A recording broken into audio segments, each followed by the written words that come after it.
తల్లిని ప్రోత్సహిస్తున్నాడు కదా. నువ్వు నీ పిల్లల కాన్వెంట్లో జగనన్న మార్పు చేసినటువంటి స్కూల్లో చదివించుకో. అమ్మఒడి రూపంలో మీ అందరికీ మేలు జరిగిందా లేదని ఒకసారి నేను మిమ్మల్ని అందరినీ అడుగుతున్నా. జరిగింది.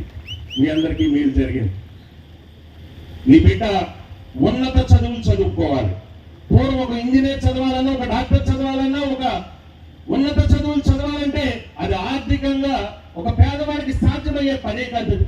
ఇవాళ ధైర్యంగా నీ బిడ్డ ఒక ఇంజనీర్ గాను, ఒక డాక్టర్ గాను, ఒక సైంటిస్ట్ గాను, ఒక లాయర్ గాను చదువుకుంటున్నాడంటే ఒక్క రూపాయి కూడా నీ మీద భారం పడకుండా విద్యా దీవెన రూపంలో, వసతి దీవెన రూపంలో ఇవాళ నీ బిడ్డ ఒకవేళ విదేశాలకి కూడా పంపించి చదివించే బాధ్యత మన ప్రభుత్వం, జగనన్న ప్రభుత్వం తీసుకుందని చెప్పి సందర్భంగా మీ అందరికీ కూడా తెలియజేస్తున్నా. అవునా కాదా అని చెప్పి బిడ్డ హాస్టల్లో ఉంటానన్నా కూడా ప్రభుత్వమే భరించి నీ బిడ్డను చదివిస్తుందంటే మామూలు విషయం కాదు. ఇది భారత విద్యకు సంబంధించి ఏ ముఖ్యమంత్రి కూడా తీసుకోలేనటువంటి ఒక చారిత్రాత్మకమైన నిర్ణయాలు తీసుకుని విద్యా వ్యవస్థను మార్పులు చేసి నీ బిడ్డను చదివించే బాధ్యత ప్రభుత్వం తీసుకుందని చెప్పి సందర్భంగా మీ అందరికీ కూడా తెలియజేసుకుంటూ, నీ బిడ్డకు చదువుకి అవసరమైతే జగనన్న ప్రతినిధిగా నేనున్నా, నా దగ్గరికి రా, నేను చదివిస్తా.